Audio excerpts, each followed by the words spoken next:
Marvel Zombies is just about 5 days, give or take, away, and this is apparently the rumored plot for the film or the show broken down. So this is Act 1, which essentially goes into like what happened, the Battle of the Raft, and so on and so forth. And we're going to get into it. So once again, take this with a grain of salt. Let's go. Act 1, The Fall and the Flight. The episode opens at the epicenter of the zombie apocalypse. A narration by Peter Parker throws everybody into the midst of the chaos, describing how quickly the civilization and the world collapsed. We see flashes of the hero's fall. Kate Bishop is killed by the zombified Captain Marvel, and Ironheart sacrifices herself to save Kamala Khan. The narrative then focuses on two origins of survival. First, a flashback shows how Shang-Chi was infected, only to be saved by his father, Wen-Wu, who used the 10 rings to contain the infection in his arm, sacrificing his own life in the process. Now my thing is this, was Wen-Wu infected, and by taking off the rings and putting them on Shane's arm, was that saving him from being contaminated and then Wen-Wu just like instantly turning into a zombie? Because we do know that the 10 rings also stop you from aging. So that's actually really cool if that's something we see, like, you know, like him rapidly aging, or maybe him turning into a zombie and Shane having to put him down. That would be really cool too.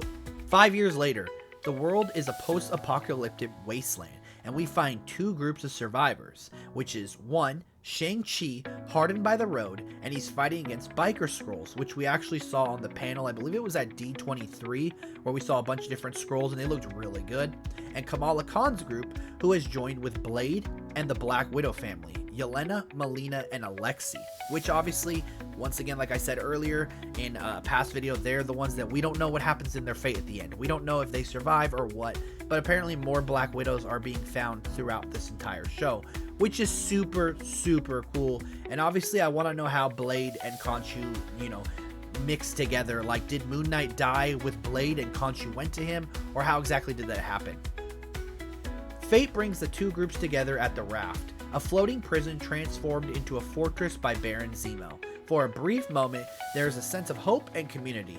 The refugees on there, however, are brutally destroyed when Atlantean forces, led by Namor, emerge from the depths and slaughter nearly everyone.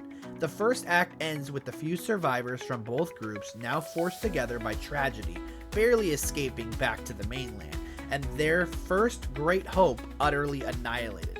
So we did not know that their first hope was the Raft. I thought the Raft was going to be in the third act because it seemed like that was the build-up within the trailers and the TV spots and everything. But for the fact that that's the first act and that's where it gets hectic, we see like Shang-Chi, Katie, and them fighting on the Raft, trying to destroy zombies. And then you see Namor slicing some Black Widows in half while Lexi's watching from the back, pinned against the wall. And then Kamala Khan and Kate Bishop being destroyed really early. We see them both actually die in the TV spots.